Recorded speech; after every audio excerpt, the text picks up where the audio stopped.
in 2022, when mobilization was announced in the Russian Federation. They brought me as humans on October 14, 2022. We were brought to the city of Budyonnovsk, where the 1152 regiment was formed. On the 26th, after the regiment was formed on the territory of the city of Budyonnovsk, on November 26th, we left in a train to the territory of Ukraine. Regarding mobilization, no matter how many questions were asked, until the 14th, when they gave us a summons, no one knew anything. It was on the territory where the regiment was formed that the question was asked for how long we would be mobilized. The answer was always the same: for 6 months, and you will not participate in hostilities. You will stand guard at the border, and you will not go anywhere further. On November 26, we were put onto an echelon and we were brought to the territory of Ukraine, to the city Berdyansk. We stayed in the city of Berdyansk for about a week, living on a spite. What was it called? Birch. We were sent from there. Birch, what is this name? The building where we lived. Such spite, then I wouldn't know something. No. Understand. About a week or 10 days later, we were transferred, I don't know which is correct. This is a city or village, the settlement Kuybyshevo, or otherwise called Kamenka. There we performed the function, stood at city posts. Have you inspected the cars? Documents and trunks, yes, so that there are no weapons. As we were told, we are looking only for weapons. So what, nothing? How long did you stand like that? It was the beginning of December. Somewhere around December 10-15 we got there. We were there until January 27. And what, you want to say that you have never taken anything from anyone? Only the soldiers who entered the city had their weapons taken away, so that they would be in the city without weapons. Who came for groceries, for purchases that they needed. And so did you examine all the civilians? Yes. What did the civilians tell you? Nothing in particular. Some scolded us for stopping them, some understood. The civilian population treated it, one might say, well. Because on our part there was no aggression and nagging. Liberator, yes? No. Why not? Now I'll give you a rifle. And I'll sit here. Do you think I might have any nitpicking or resentment toward you? No, of course not. Because I will have a weapon. So? Therefore, when someone swore openly, and the rest simply remained silent, with what understanding? What can they say? How many of you were there? 3. 3 dudes who were most likely drunk. You were drinking. I know that. I don't drink. Well, I'm telling the truth. I understand that you can't believe look, it. the story is as follows. Believe it or not, the assessment will be given by them. The people who will watch it. What you don't drink, you may not drink. What, no one actually drank there? Yours, none of the three have ever been drunk? Everyone was clean like a glass? At our post, the senior post, there was a guy who was an athlete, and he was against alcohol. And those guys who might have wanted to drink, he simply didn't allow them. Didn't let them do it. Well, I can tell you more than one story how they told me how they took people's phones and money at checkpoints. They checked everything. Did any of the peaceful people say thank you for coming? No. Why? My assumption is that the civilian population lived quietly without us. Without wars, without explosions, shooting and everything that we brought. This is a fact. Yes, I won't even argue. Well, roadblock, tell me, I'll ask you like this sometimes.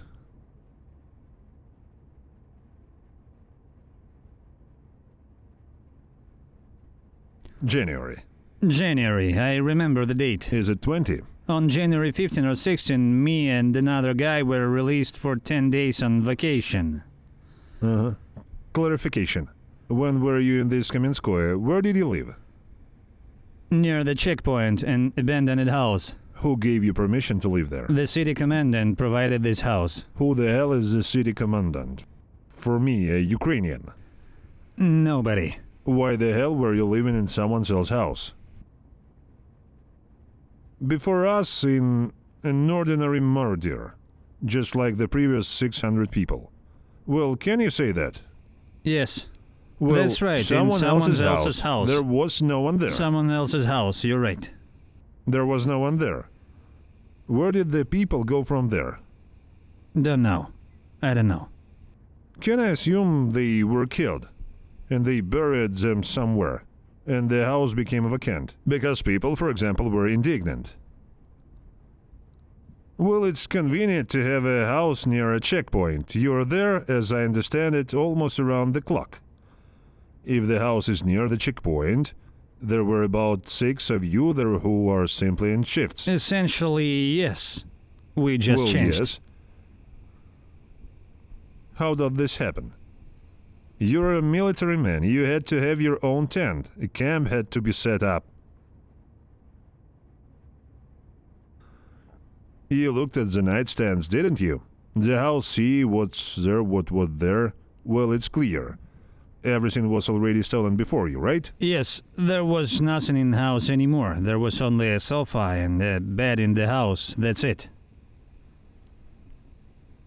They liberated the house from property and from the owners. Did you not think that the conversation would be in such formats? I did. Well, it's true. It's like, this is a story that will endure.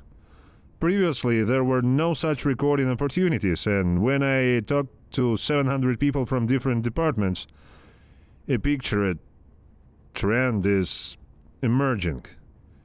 Who stood where, who spoke where, and people will still recognize you.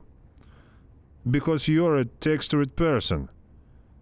And people will write in the comments.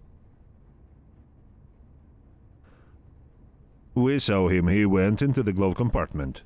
Did you? No. Well, people will write if not. Because often after the conversation comes out, there are those who know the dudes. When the guy was sitting at the interview, he was talking. I'm here, white. Senior Lieutenant, greetings to him. Ilnur Aslayev, if I can recall right, who told me that we lived in the village, stood there and helped peaceful people, everything was fine. And then I took this Buryat senior lieutenant and took him to the village where they were. Do you know what the civilians told him? Quite different. Certainly. They told how they sat in the basement, how did these creatures, which means you, drink there. They robbed, how peaceful cars were shot, how a pregnant woman was sitting in the basement. How the men were taken away somewhere, and they didn't return then. and no one knows where they are. So there is a chance. If the military allows it, we can go there too. Is it still under occupation? Yes. Zaluzhny will soon solve this problem. So, you've been there, then went for a vacation? Yes, we went on vacation for 10 days, 27th. On the evening on the 26th, I returned from vacation. And on the 27th, we were sent back to the city of Berdyansk. Why did you return from vacation? Back to the territory. To war? Only honestly. Honestly, fear of criminal liability for failure to appear from vacation. Yes. How much money did you take on vacation? Not at all. I don't have the money. My wife had How the much card. money did she collect during the war? Nobody collected. We live, pay off the loan we have, the apartment, all of it. Didn't you sell the apartment? The salary what they pay us is about 190,000. There it's 180 something So? thousand. Salary. You fought for 6 months, earned roughly speaking 1 and 2 million. October, November, December, January, February. 5 months, right? About 1 million, roughly speaking. You spent 150,000 on yourself, and the rest? Loan. Everything goes to the family. All in the family. Such a rhetorical question. Why should we pay with blood in destroyed cities for your loans and for your life? You shouldn't at all. Why should people suffer at checkpoints? They shouldn't suffer They either. shouldn't. What city again do you live in? Ipatova. Ipatova. Let's simulate the situation. Our troops arrived there. Roadblocks were set up. They begin a search. Your wife, who is traveling with the child, in the rain, in the snow, they go out of the car. Searched. Open your bags. Search it. We're looking for ammo. Who else were you looking for? Diversion? Yes? Only weapons. Only weapons. Only weapons, only weapons. This also means that when some merchants were traveling and carrying something, then in a voluntary forced from the shared food. Right? I saw what I know in the firm. Yes, people gave food. We brought bread. Local people arrived. Liberators. Yes, you returned to Berdyansk. On January 27, we were returned to Berdyansk to guard the airfield. City of Berdyansk. By What kind of planes were there? only helicopters. Which? K-52 Uh-huh. and Mi-8. A lot? We stood, I think so, we stood on the opposite side of the airfield from the city side. Yes, I understand. We were returned there, and as they said that we are in the deep rear, as they were told, on guard, Uh-huh. until August 1st. On August 1st, they came, picked us up, and transported us near the city of Tokmak to a forest belt. We stayed in this forest belt for 2 days, after which we were brought to the city of Tokmak itself.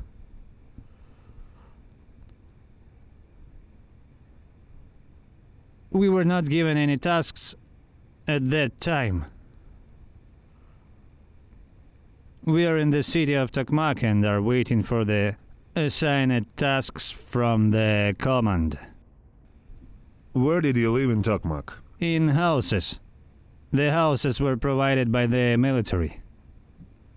What do you mean the military left you a house? House. Also house. Our command brought us, Private house again. and they pointed the houses in which you live. The houses are empty, there is nothing in the houses. They were called murders. We were there in 24th. On the 23rd, we were called. They say they will need 3 people named. You will go. A detachment is being formed there to observe in one of the forest belts beyond Tokmak. On the 24th, we were taken out of the city of Tokmak. They gathered everyone together. In the evening, when it got dark and armored personnel carrier arrived, they loaded us up and took us directly to the forest belt, where we were later taken as prisoners. 18 people were brought there. 8 people, our group, went deep into the forest belt. They sent us there. The task was this, to dig and just sit. After 3 days, they said you will be changed. At the same time, we were not given any resources, no communications of any kind, no food, no water. They say that they would bring us food the next day or 2. In 3 days, we will be replaced. We sat there. It turns out that one of the night of the 24th we were taken in. We spent the night. We spent the 25th day. And from the 25th to the 26th we sat there the night. On the 26th we were taken prisoner. Was it morning, afternoon, evening? It was from morning until lunch. How was it? The guys came up. Half of the night there was artillery shelling of this forest belt. In the morning it all calmed down. The drone hovered above us. It hung for a long time. We realized that we had been discovered. They see us. We were sitting in the trenches. We heard screams of the guys. Give up if you want to leave. Nobody wanted to shoot, nobody wanted to kill anyone. Accordingly, everyone gave up. Who took you prisoner? If I'm not mistaken, the 46 Air Mobile Assault Troops or something like that is called. Yes, maybe. The guys are very nice. Everything was explained to us. To you? That we did the right thing, that we did not open fire, that we choose, as they said, you did the right thing by giving up. You will live. Are you alive? Yes. Did your hand get cut off? No. And even if they cut it off, they seem to sew it back normally. How long have you not eaten? At that time, we had not eaten for almost 2.5 days. Have you been fed? Yes. What did they give you? We were fed bread, tomatoes, stewed meat, and cucumbers. These are banderates, right? Like home, yes. The guy started telling us we were in fact very shocked. Who else can I say? What they show us at home and say is there are nothing there. Well? They kill their... They give bad reviews. But tell me, we have a YouTube channel, we don't care. They almost kill people there. They eat children, they say here, and all that nonsense. In fact, it turned out that we did not see a single Nazi. Not at that moment, not now. Our ordinary Slavic people. What language did they speak? Everyone speaks Russian. Imagine how this happens. What are they telling you on TV? They say on TV that there are only mercenaries here. Only Nazis. That we don't have any Ukrainians left. I don't need to be registered as Russian. I'm Ukrainian. Doesn't matter that I speak Russian. It's just that by default we all know 2 languages. At the same time, we also know and understand Polish and Belarusian. And you don't know or understand a damn thing about this. What else did our soldiers tell? Nothing much. They're just, they explained to us that, look, we are not Nazis at all. Did the soldiers themselves talk or the commanders? The soldiers themselves Were they talked to wearing us. masks or not? The guys who took us were not wearing masks.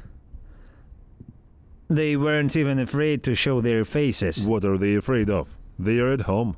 They told us, look, we are not fascist. We are not murderers. We, he says, are the same as you, Slavic in appearance. We speak the same language. Only, he says, it was not we who came to you, but you who came to us.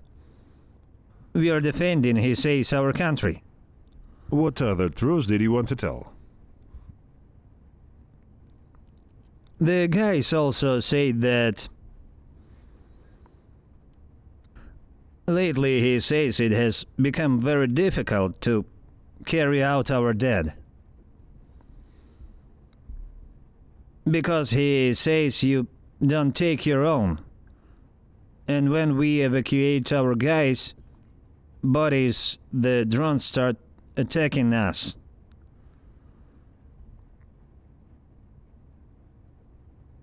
Why, he says, can't we understand this ourselves? Why this being done? Why don't you take your dead? Cannot answer this question. Have you seen the corpses? So, How many? we probably saw 8 people. Have they 7, been 8. lying around for a long time? Yes, one body. I can say that the remains were dressed in clothes. What thoughts do you have on this topic? With the condition that I understand, as I know, think how they treated us, we were simply abandoned. So they just sent the guys away and don't want to take them back. They were just abandoned and thrown away in the same way. What did your wife say about the war?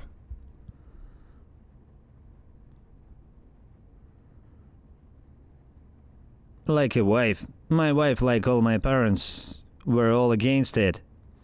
Everyone understood the summons. And we got a law passed that people will go to jail. Everyone relied on the words they told us. That you will not take any part in hostilities. You will be far in the rear guarding the territory. Uh-huh.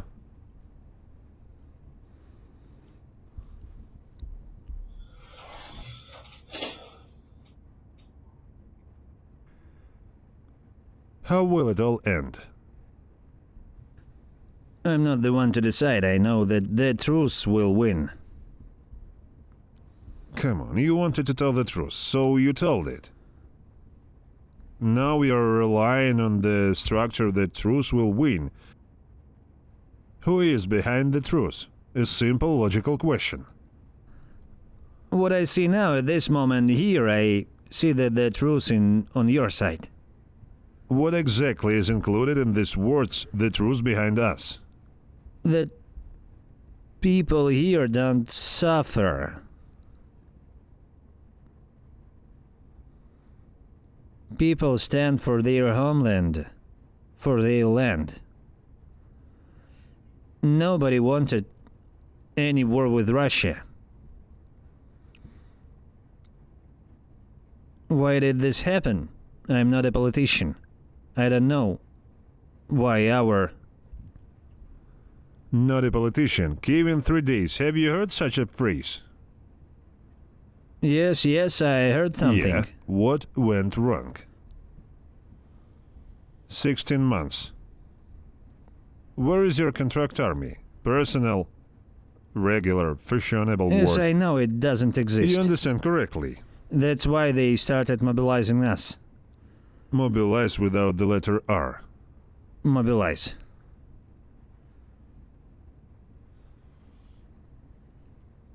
It turns out to be convenient. Can I? Yes, you can. You said you quit. This is a convenient story. It has been proven in a sense for the thousandth time. The point is that there are only few educated captives. The majority of all prisoners are people without education. From this we can draw a simple conclusion. It's just logical in itself.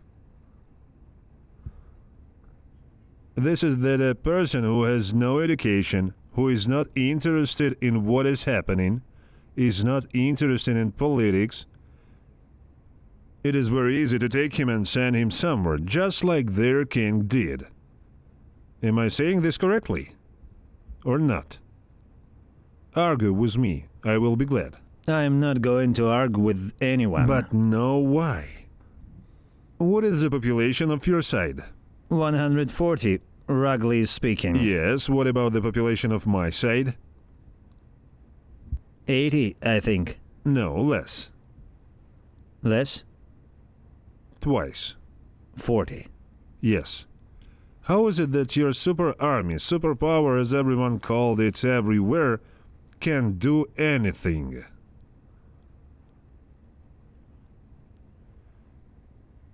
Don't know. Have you looked at my country on the map? Yes. How many times is it smaller than yours? 3-5 times. Ukrainian captivity is not only good for health, because they are treated here, but you probably don't need medical help. Ukrainian captivity also educates.